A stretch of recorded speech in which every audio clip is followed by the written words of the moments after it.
Green Home channel එකත් එක්ක එකතු වෙලා ඉන්න ඔයාලා සියලු දෙනා සුබ දවසක් කියලා පිළිගන්නවා. ඉතින් අද අපි මේ වීඩියෝ එකේදී කතා කරන්න බලාපොරොත්තු වෙන්නේ මිරිස් වගාවේදී සිදුවෙන කොළ වීමේ රෝගය පිළිබඳව. ඉතින් ඔයගොල්ලෝ ගෙවතු වගා කරන ගොඩ දෙනෙක්ට මේ ගෙවතු වගාව එපා වෙන්න ප්‍රධානම හේතුවක් තමයි කොළ වීමේ රෝගය. ඉතින් අපි මේ වීඩියෝ එකේදී බලාපොරොත්තු වෙනවා කොහොමද කොළ වීමේ රෝගය නිවැරදිව හඳුනාගන්නේ, ඒත් එක්කම ඒ රෝගය සඳහා නිවැරදි ප්‍රතිකාරය අපි තෝරගන්නේ කොහොමද කියන එක පිළිබඳව.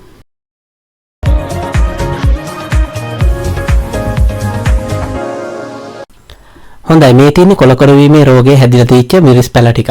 ඉතින් ඔයගොල්ලන්ට දැන් පේනවා මේ කිසිම මිරිස් පැලයකට කොළ වීමේ රෝගය මේ වෙනකොට නැහැ කියන එක. ඉතින් මේ මිරිස් වගාවේ පල්ලෙහා කොළ දිහා බැලුවම ඔයගොල්ලන්ට පේනවා කොළ වීමේ රෝගය මේ මිරිස් පැල වලට හැදිලා තිබිලා, හැබැයි දැන් ඒ තත්ත්වයෙන් මේ වගාව මිදිලා තියෙනවා.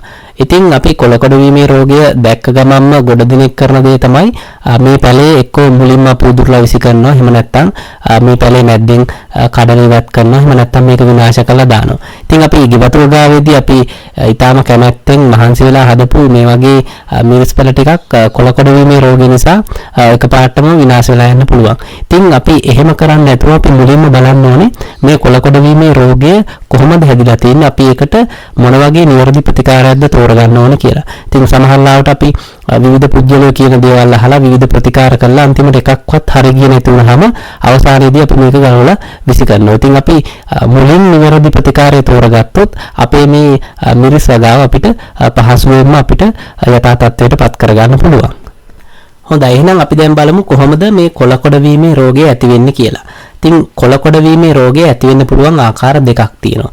පළවෙනි ආකාරය තමයි විවිධ කෘමි සතුන් මගින් මේ පාත්‍රවල යුෂ උරා බීම, ඒත් එක්ක මේ පාත්‍ර ආහාරයට ගැනීම නිසා කොළ විකෘති වෙලා කොළ වීමේ රෝගය ඇති වෙන්න පුළුවන්.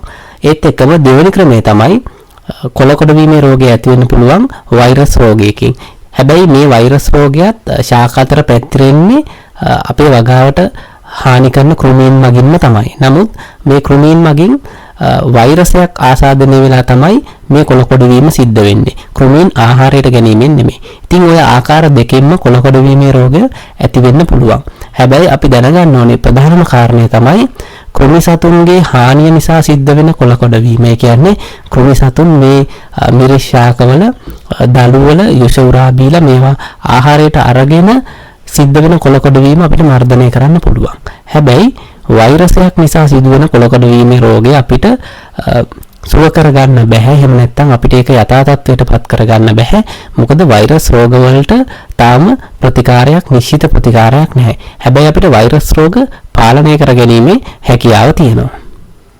හොඳයි, එහෙනම් අපි මුලින්ම බලමු කෘමි සතුන් මගින් සිද්ධ වෙන කොළ වීම මොන විදිහටද වෙන්නේ කියලා. ඉතින් කෘමි සතුන් මගින් සිදුවෙන කොළ වීම ප්‍රධාන කෘමීන් 3 දෙනෙකින් සිද්ධ වෙන්න පුළුවන්. මූලික වශයෙන්ම මයිටාව කියන කෘමිය නිසා, ඒත් එක්කම පැලමැක්කන් නිසා මිරිස් වගාවේ කොළ වීම සිද්ධ වෙන්න පුළුවන්. ඒත් එක්කම කූඩිත්තෝ කියන කෘමීන් නිසා මේ කොළ වීම සිද්ධ වෙන්න පුළුවන්. ඉතින් මේ කෘමීන් 3 දෙනාම මිරිස් පත්‍රවල යුෂ උරා බීම නිසා, විශේෂයෙන්ම මිරිස් කරටි ආශ්‍රිතව යුෂ උරා බීම නිසා මේ කොළවල ඇති වෙන විකෘති තත්වයක්. ඉතින් මේ විකෘති තත්ත්වය නිසා මිරිස් ශාකයේ වර්ධනය ඊටාම ශීඝ්‍ර විදිහට බාල වෙනවා. ඉතින් ඒ නිසා තමයි මේ මිරිස් පත්‍රවල කොළ වීම ඇති වෙන්නේ. ඉතින් අපි බලමු එහෙනම් මේ කෘමීන් වර්ග කොහොමද අපි පාලනය කරගන්නේ කියලා. මිරිස් කොළ වීමට ප්‍රධානතම වෙන කෘමිය තමයි මයිටාව කියලා කියන්නේ. ඉතින් මේ මයිටාව කියන්නේ අපේ පියවිය හැට නොපෙනෙන ඊටාම කුඩා ජීවියෙක්. මේ කෘමිය මිරිස් පත්‍රවල යටපැත්තේ ඉඳලා තමයි ඉතින් මේ මිරිස් පත්‍රවල සාරය උරා බොන්නේ. ඉතින් අපේ පියවිය ඇසට නොපෙනෙන නිසා අපිට මේ කොළ වීම විතරයි පේන්නේ. මේ කෘමිය සාරය උරා බීම නිසා මේ මිරිස් පත්‍ර පහළ අතට, ඒ කියන්නේ යටි අතට රෝල් වෙනවා. අපි ඔරුවක් අනිත් පැත්ත පෙරළුවා වගේ මේ විදිහට මිරිස් පත්‍ර යටි අතට රෝල් වෙලා මිරිස් කරටියේ තියෙන සියලුම පත්‍ර වලට මේ ජීවිය හානි කරනවා. එතකොට අපිට මිරිස් ශාකයේ කොළ වෙලා වගේ තමයි පේන්නේ. පහළ අතට රෝල් වෙලා තියෙනවා නම් ඒ මයිටාවන්ගේ හානිය නිසා තමයි මේ කොළ වීම සිද්ධ වෙලා තියෙන්නේ.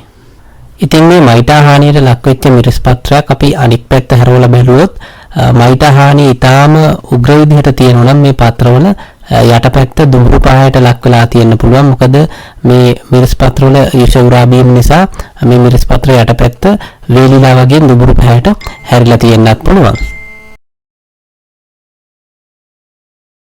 හොඳයි, එහෙනම් අපි බලමු කොහොමද මේ මයිටාවන්ගේ හානිය වළක්වා ගන්න කියලා. ඉතින් මයිටා හානිය වළක්වා ගන්නකොට අපිට ස්වභාවික කෘමිනාශක වර්ග භාවිතා කරන්න පුළුවන්.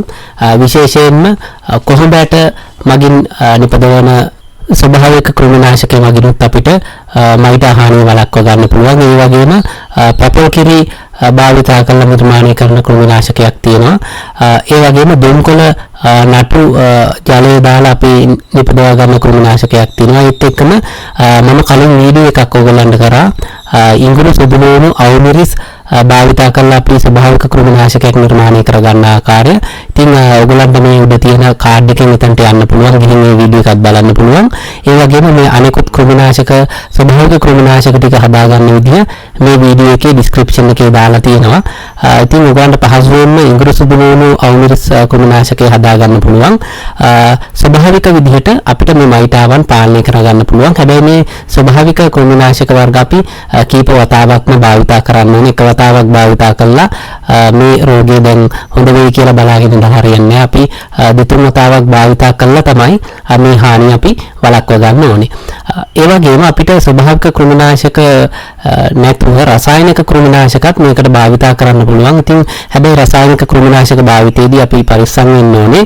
විශේෂයෙන්ම එකම රසායනික කෘමිනාශකය අපි දිගින් දිගටම වගාව සඳහා භාවිතා කරන්න කිසිසේත්ම සුදුසු නැහැ. මොකද එතනදී අපිට ඒකෙන් ඊට වඩා ලොකු හානියක් වෙන්න පුළුවන්.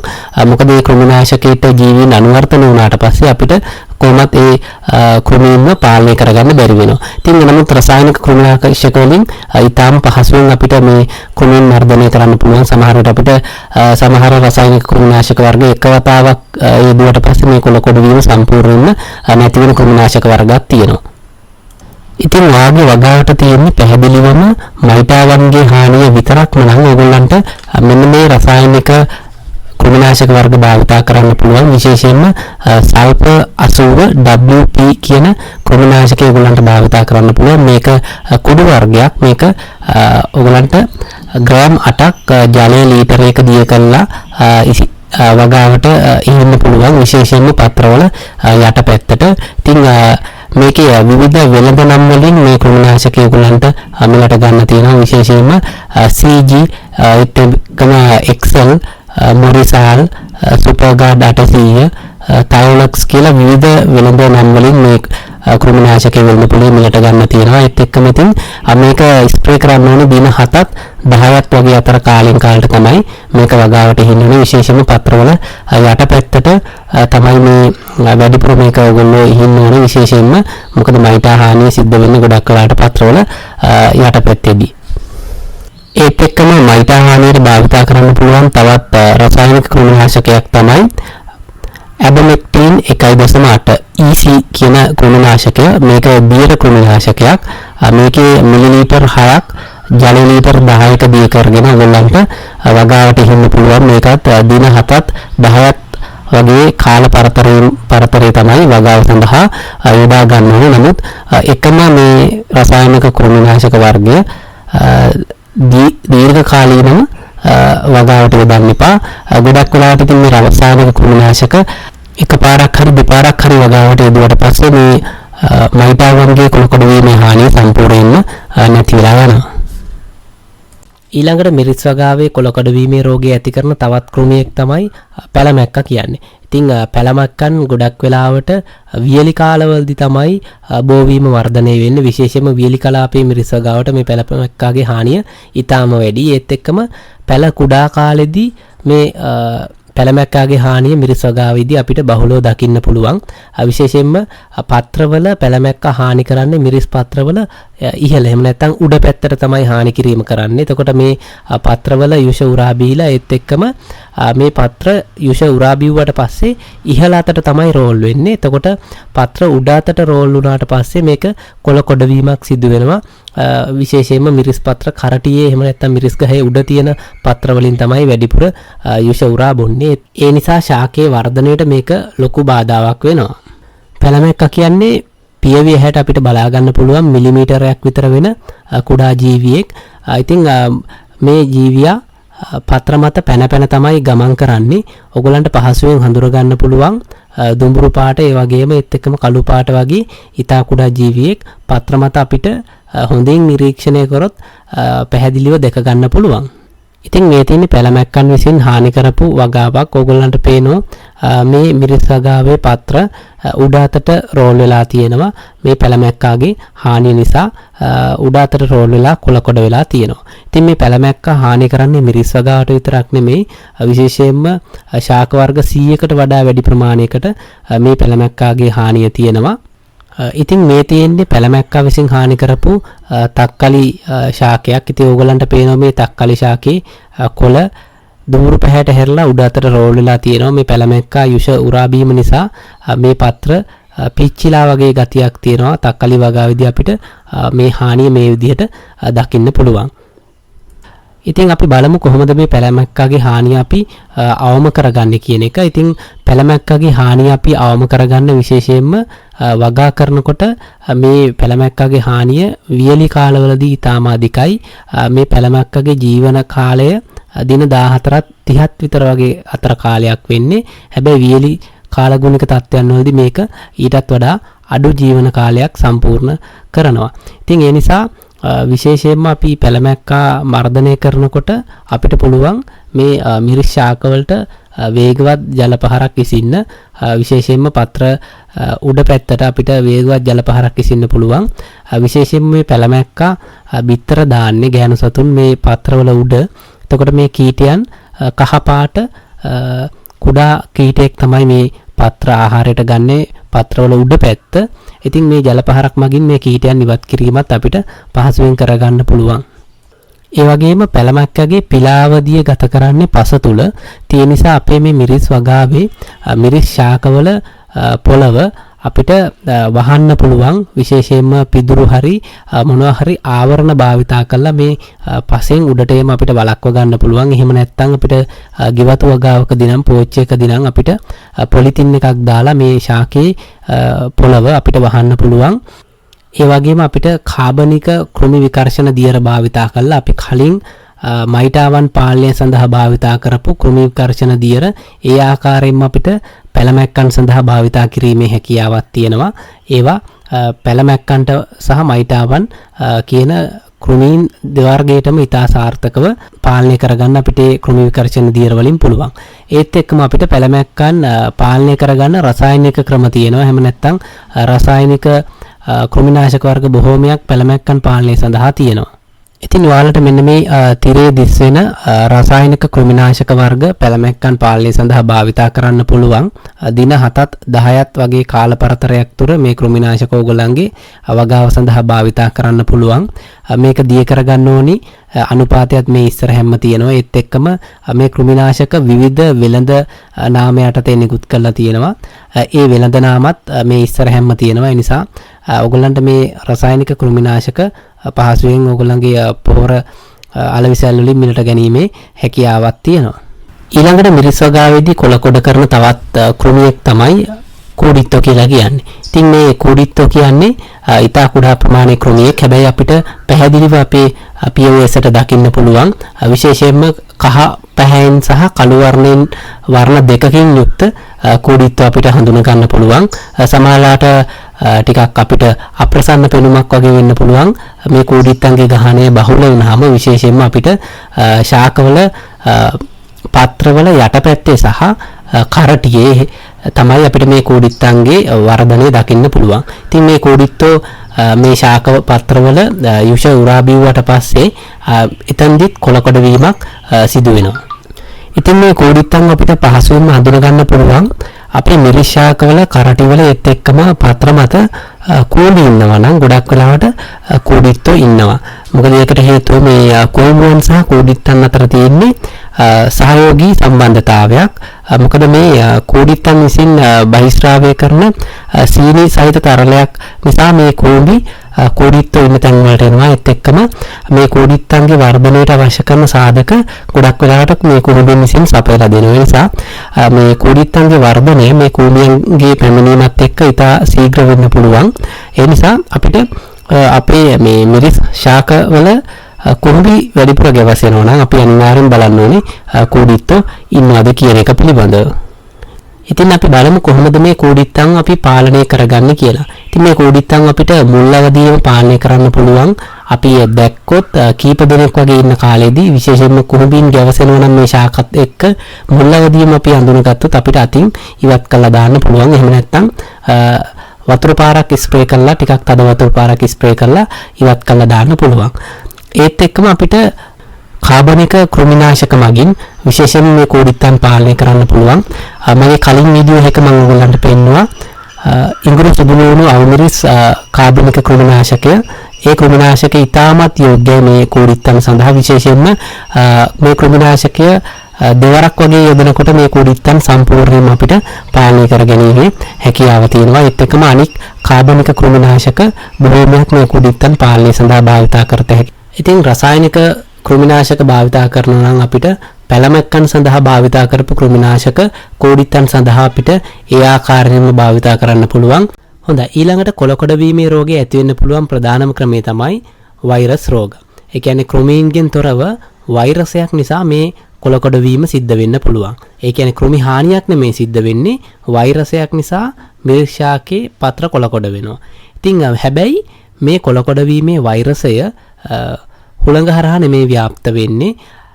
මේ වෛරසය ශාක අතර ව්‍යාප්ත වෙන්නේ විශේෂයෙන්ම වාහක සතුන් හරහා. ඉතින් මිරිස් වගාවේදී වගේම අනිකුත් වගාවලදී වෛරස් රෝග ව්‍යාප්ත වෙන්නේ පත්‍ර වලින් යුෂ උරාබන කෘමීන් නිසා. ඉතින් විශේෂයෙන්ම සුදු මැස්සා කියන කෘමියා, ඒ වගේම කොළ කන කුරුමිනියන් වගේ සතුන් නිසා විශේෂයෙන්ම මිරිස් වගාවට මේ කොළකොඩ වීමේ රෝගය වැළඳෙන්න පුළුවන්. ඉතින් කොළකොඩ වීමේ රෝගය වැළඳෙන්න නම් අපිට මේ රෝගේ වැළඳිච්ච තවත් ශාක තියෙන්න ඕනේ. ඉතින් මිරිස් වගාවේදී විතරක් නෙමෙයි කොළකොඩ වීමේ රෝගය තියෙන්නේ. තව බොහෝමයක් ශාකවලට මේ කොළකොඩ වීමේ රෝගය තියෙන්න පුළුවන්. ඒ නිසා ඒ ශාකයක යුෂ උරා බීපු කෘමියෙක් අපේ මිරිස් ශාකයක පත්‍රයක යුෂ උරා බීවුවොත් ඒ වෛරසය මිරිස් ශාකවලටත් වැළඳෙන්න පුළුවන්. එහෙනම් අපි බලමු කොහොමද වෛරසයක් නිසා වැළඳුණු කොළකොඩ වීමේ රෝගයක් අපි පැහැදිලිව හඳුනාගන්නේ කියලා. වෛරසයක් මගින් කොළකොඩ වීමේ රෝගය හැදුනට පස්සේ මේ කොළකොඩ වීමේදී මේ මිරිස් පත්‍ර උඩ අතට තමයි රෝල් වෙන්නේ. ඔයගොල්ලන්ට පේනවා මේ තියෙන රූපේ කොළ උඩ අතට රෝල් වෙලා තියෙනවා. ඒත් එක්කම ශාකයේ වර්ධනය ඉතා වේගෙන් බාල වෙනවා. ඒ වගේම මේ මිරිස් කරටියට තමයි මුලින්ම මේ කොළකොඩ වීමේ රෝගේ ඇති වෙන්නේ. ඉතින් මේ කරටි වල තියෙන නාරටි ඉතා පැහැදිලිව පේනවා. ඒත් එක්කම අලුතෙන් එන කොළ වර්ධනය වෙන්නේ නැහැ. ඒවා සිහින් වෙලා ඇකිලිලා යනවා.